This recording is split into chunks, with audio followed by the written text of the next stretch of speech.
Kaugnay niyan, stable na ang kondisyon ng 15 anyos na grade 10 student na nasugatan sa pamamaril sa Ateneo de Zamboanga University Junior High School campus nitong Martes.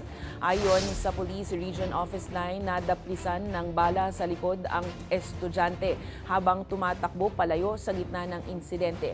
Patuloy ang investigasyon ng pulisya kabilang ang forensic examination sa mga gadget ng shooter na itinuturing na child in conflict with the law. Bine-beripika rin ang lahat ng impormasyon at posibleng lead para matukoy ang buong pangyayari at motibo sa likod ng pamamaril. Kaugnay niya sinabi ng pulisya na may mga tauhan nang nakatalaga sa mga paaralan mula pa noong school shooting incident sa Tacloban City noong Hunyo.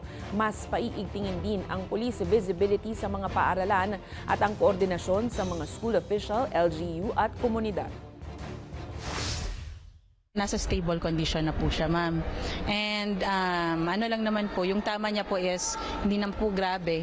Nadaplisan po ng bala sa may likod siguro habang tumatakbo yung bata.